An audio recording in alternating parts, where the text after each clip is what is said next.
ఇప్పటి వరకు అత్తగారింటి వాళ్లు ఎవ్వరూ తమ కష్ట సుఖాల్లో పాలు పంచుకోలేదని, ఇప్పుడు మాత్రం నోటుకొచ్చినట్లు మాట్లాడుతున్నారని దువ్వాడ శ్రీనివాస్ భార్య వాణి ఆవేదన వ్యక్తం చేశారు. దువ్వాడ శ్రీను తల్లి, ఆయన తమ్ముడు వల్లే కుటుంబం డిస్టర్బ్ అయిందని తెలిపారు. టకెల్లో ఉన్నటువంటి దువ్వాడ శ్రీనివాస్ ఇంటి దగ్గర ఉన్నాం. 3 రోజుల నుంచి వేదికగా నిలిచినటువంటి ఇక్కడే ఈ బెడ్ మీదే దువ్వాడ వాణి ఆమె కూతురు హైందవి 3 రోజుల నుంచి ఇక్కడే ఉంటున్నటువంటి పరిస్థితి అయితే ఉంది. ఇది ఆరు బయట బిల్డింగ్ అండర్ కన్స్ట్రక్షన్లో ఉంది. ఆ తర్వాత వీళ్ళు దువ్వాడ వాణి అదేవిధంగా దువ్వాడ శ్రీనివాస్ మీద చేసినటువంటి ఆరోపణల నేపథ్యంలో ప్రస్తుతం ఎవరిది తప్పు ఎవరిది ఒప్పు, న్యాయం ఎవరి వైపు ఉందనేది ప్రస్తుతం అయితే ఒక చిక్కుముడిగా కనిపిస్తున్నటువంటి పరిస్థితి కనిపిస్తుంది. దువ్వాడ వాణి ఇప్పటికే ఈ శ్రీను ఇంటి దగ్గర ఆందోళన చేయడంతో పాటుగా తమకు న్యాయం చేయాలని తల్లి కూతురు ఇద్దరు కూడా తమ ఆందోళన కొనసాగిస్తున్నారు. అదేవిధంగా దువ్వాడ శ్రీను నేను విడాకులు తీసుకుంటాను, నాకు ఆమెకి సంబంధం లేదు, నా కూతురుని చూసుకుంటాను ఇప్పటికే ప్రకటన చేసినటువంటి పరిస్థితి ఉంది. రెండు పక్షాలు అటు దువ్వాడ వాణి దువ్వాడ శ్రీనివాస్ మీద శ్రీధర్ మీద కేసు పెడితే, అదేవిధంగా దువ్వాడ శ్రీను వాణి మీద కూతురు మీద కేసు పెట్టినటువంటి పరిస్థితి ఉంది. ఇలా ఇరు పక్షాలు ఒకరి మీద ఒకరు కేసులు పెట్టుకున్నటువంటి నేపథ్యంలో పోలీసులు అయితే ప్రస్తుతం కేసు నమోదు చేసి వాళ్ళకైతే నోటీసులు సరి చేసినటువంటి పరిస్థితి ఉంది. అంటే 41 నోటీస్ కింద 41 కింద నోటీసులు ఇచ్చే అవకాశం అయితే కనిపిస్తుంది. మనం చూస్తున్నాం కదా, ప్రస్తుతం అయితే దువ్వాడ వాణి ఆవిడ అంటే కుటుంబ సభ్యులతో మాట్లాడుతున్నారు. అసలు దీనికి సంబంధించి ఏంటి, న్యాయం ఎలా జరుగుతుంది, మేము ఖచ్చితంగా అయితే ఇది పోరాడతామని చెప్తున్నటువంటి పరిస్థితి ఉంది. ఏంటి వాణి గారు, అంటే 3 రోజుల నుంచి కూడా ఇదే పరిస్థితి కొనసాగుతుంది. మీకు 3 రోజుల నుంచి ఆరు బయటే చూస్తే రాత్రిపూట ఉండలేనటువంటి పరిస్థితి, గాలి కూడా లేనటువంటి పరిస్థితి. ఏంటి అసలు పూర్తి స్థాయిలో ఏం న్యాయం కోరుతున్నారు అసలు మీరు? సార్ చాలా ప్రాబ్లంగా ఉంది. నేను భరించాలంటే భరించవచ్చు, కానీ నా కూతురు కూడా ఈ నిద్ర ఉండడం లేదు. దోమలు, పాములు మీరు గమనిస్తున్నారు. ఎవరు కూడా ఇక్కడ పడుకోలేని పరిస్థితి. ఆయన నా కోసం కాకపోయినా తన పిల్లల కోసమైనా ఆలోచించే పరిస్థితి కనిపించడం లేదు. ఎంత దారుణంగా బిహేవ్ చేస్తున్నారంటే అంత దారుణంగా. వాళ్ళందరూ కూడా ఆయన బ్రదర్ కానీ వాళ్ళ మదర్ కానీ ఈ రోజు వరకు కూడా మా కష్ట సుఖాలు ఏ రోజు కూడా పాలు పంచుకోలేదు. వాళ్ళు ఈరోజు ఎంటర్ అయిపోయి ఏమేమో పిచ్చి పిచ్చి మాటలన్నీ ఆడుతున్నారు. ప్రజలందరికీ తెలుసు వాళ్ళ పరిస్థితి ఏంటి, వాళ్ళ స్థితి ఏంటి. మా చుట్టాల బంధువులకు తెలుసు అందరికీ వాళ్ళ పరిస్థితి ఏంటి, వాళ్ళ స్థితి ఏంటి.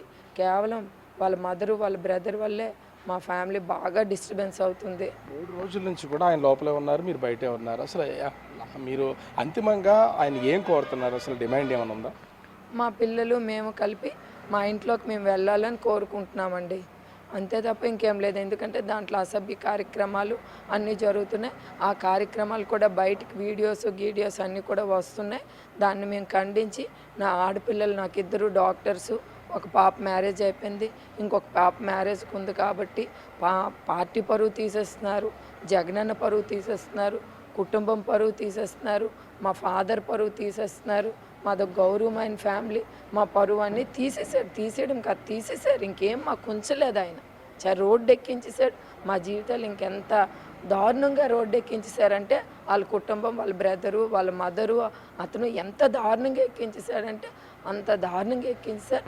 మాకేమీ డబ్బు ఆస్తులు శాశ్వతం కాదు కదండి, మనిషికి విలువలు శాశ్వతం.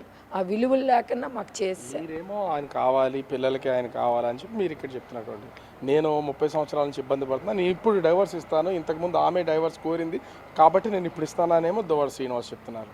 సార్ మేము ఎప్పుడు డైవర్సులు కోరడమో అట్లాంటిది ఏం లేదు. డైవర్స్ కోరాలంటే స్టార్టింగే నేను చెప్పేయాలి, ఇదేం అరేంజ్డ్ మ్యారేజ్ కాదు. ఆయన ఏదో గొప్పలు చెప్పుకుంటున్నాడు. ఆయన ఇంటర్వ్యూస్ గతంలో చూడండి, నేను ఇష్టపడి చేసుకున్నాను అని చెప్పాడు. ఈరోజు వచ్చాము మా ఇంటికి నన్ను మ్యారేజ్ చేసుకునే శక్తి సామర్థ్యాలు ఉండే కుటుంబం వాళ్ళది. మా పేరెంట్స్ని ఎగ్నెస్ట్ చేస్తూ నేను బయటికి వెళ్ళిపోయి, నేను మా ఫాదర్ మా మదర్ని కాదని ఈ మ్యారేజ్ చేసుకునే పరిస్థితి. అందుకే నేను ఒక ఇంటర్వ్యూలో కూడా తల్లిదండ్రులకి ఏ పిల్లలు కూడా ఇబ్బంది పెట్టకూడదు, దాని ఎఫెక్ట్ అనేది ఖచ్చితంగా నేను ఒక్కదాన్ని అనుభవిస్తే పర్వాలేదు, నా పిల్లలు కూడా ఫేస్ చేస్తున్నారు అనేది. ఇక్కడ మీరేమో ఒంటరిగా ఇక్కడ ఆందోళన చేస్తున్నటువంటి పరిస్థితి, పిల్లల్ని కూడా తీసుకొచ్చి ఎక్కడో చదువుతున్నటువంటి వాళ్ళని కూడా తీసుకొచ్చి మీతో పాటు వీళ్ళందరూ కూడా దీంట్లో భాగస్వాములు, తండ్రి కోసం అనేది ఎందుకు పిల్లల్ని కూడా ఇన్వాల్వ్ చేయడం? నేను పిల్లల్ని ఇన్వాల్వ్ చేయలేదండి. ఫస్ట్ ఆఫ్ ఆల్ నేను వద్దనేసాను. పలాస వెళ్ళేటప్పుడు వాళ్ళ ఇంటికి వెళ్ళేటప్పుడు కూడా వద్దనేసాను. వాళ్ళు అక్కడికి వెళ్ళారు పాపం. వెళ్ళినప్పుడు వాళ్ళ బ్రదరు మదరు చాలా అసభ్యకరంగా నా పిల్లలు, ఒక చిన్న అన్న అతడు అట్లా మాట్లాడతాడండి పిల్లలకి. అతడికి 3 ఆడపిల్లలు ఉన్నారు. ఎవరైనా అట్లు చిన్న అన్న అనే వ్యక్తి అలా బిహేవ్, ఆ వీడియోస్ కూడా చూడండి. ఎవరైనా నాన్నమ్మ అన్న వాళ్ళు అలా బిహేవ్ చేస్తారండి? వాళ్ళకి ఏ ఎఫెక్షన్స్ లేవు, ఏ పద్ధతి. నాతోనే కాదు, ఎవరు 3 బ్రదర్స్, వాళ్ళు 3 ఫ్యామిలీస్లో కూడా ఎవరి పట్ల వాళ్ళకి ఫ్యామిలీస్ వీటి పట్ల వాళ్ళకి ఎఫెక్షన్స్ ఉండవు. వాళ్ళ పరిస్థితి, వాళ్ళ అమ్మగారి పరిస్థితి, వాళ్ళ ఆ పిల్లల వాళ్ళ కొడుకుల పరిస్థితి, అందరి పరిస్థితి. దాన్ని నేను పిల్లలకి అన్నాను, వాళ్ళు మంచోళ్ళు కాదమ్మా, వాళ్ళకి ఎఫెక్షన్స్ లేవు, దయచేసి మీరు వెళ్ళకండి అంటే, ఇన్ని రోజుల నుండి మేము ఆ వీడియోలు చూసి ఇదవుతుంటే, అమ్మ మేము వెళ్ళి అడుగుతాం నాన్నకి అని అంటే 2 వరకు ఇక్కడ ఉన్నారు. మెసేజ్ కూడా మధ్యాహ్నం 2కి వచ్చారు పిల్లలు, మెసేజ్ కూడా పెట్టారు.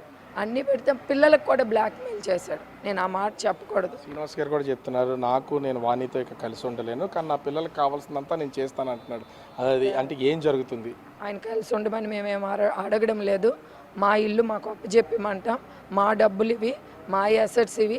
ఎప్పుడు అతను మాకు ఇతడు ఆస్తి, మేము ఆస్తుల కోసం అయితే మేము మాట్లాడదలుచుకోలేదు. వాళ్ళ ఆస్తుల కోసం, డబ్బుల కోసం వాళ్ళు మాట్లాడుతున్నారు కాబట్టి అవన్నీ మిస్యూజ్ చేసుకొని వేరే రకంగా డైవర్ట్. అందుకనే మేము ఇప్పుడు మా జరిగింది ఒకటి, వాళ్ళు బయట షో ఆఫ్ చేస్తుంది ఒకటి.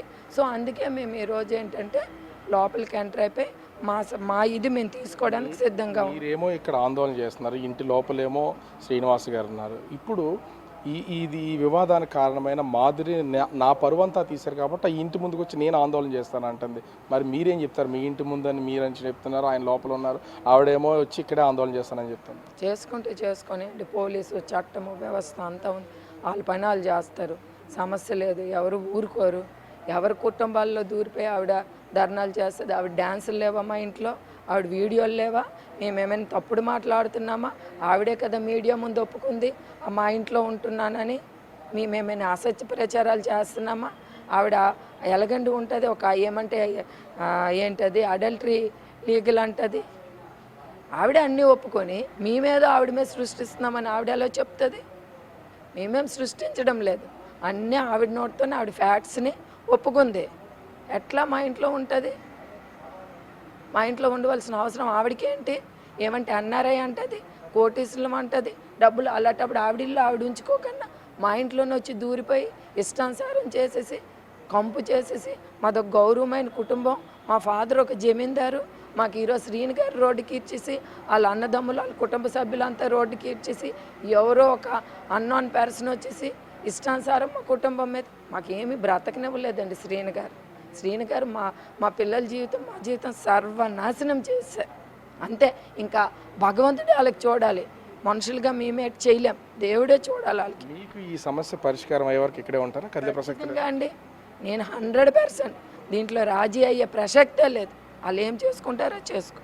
సో చూస్తున్నాం కదా, అంటే ఇప్పటికి 3 రోజుల నుంచి కూడా ఇక్కడే ఆందోళన చేస్తూ ఇదే బెడ్, అంటే నిన్న సాయంత్రం నుంచి ఈ తాత్కాలికమైనటువంటి బెడ్స్ని అయితే తీసుకొచ్చారు. కానీ నిన్నటి వరకు 2 చైర్లు 4 చైర్ల కింద వేసుకుని ఒక తాత్కాలికమైనటువంటి పరుపు వేసుకుని దాని మీద అయితే వీళ్ళు ఉన్నటువంటి పరిస్థితి అయితే కనిపిస్తుంది.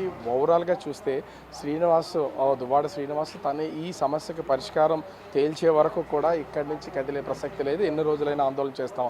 మాధురి కనుక ఇంటి ముందుకు వస్తే పోలీసులు ఉన్నారు, మా ఇంటి ముందుకు వచ్చి ఆమె ఆందోళన ఎలా చేస్తుంది, ఎందుకు చేస్తుంది, ఆ విషయాన్ని పోలీసులు చూసుకుంటారు. ఆమెకు సంబంధమే లేదు. ఇక్కడ ఆమెకి ఆస్తులు ఉంటే ఇల్లుంటే ఆమె ఇంటి దగ్గర చూసుకోవాలి తప్ప మా ఇంటి దగ్గర చేయడానికి ఒప్పుకునే ప్రసక్తే లేదు. కూతుర్ల విషయంలో నేను ఎక్కడ విషయంలో వెనక తగ్గను. దువ్వాడ శ్రీనివాస్ ఈ సమస్యను పరిష్కరించే వరకు ఇదే ప్లేస్లోంచి ఆందోళన కొనసాగిస్తామని దువ్వాడ వాణి చెప్తున్నటువంటి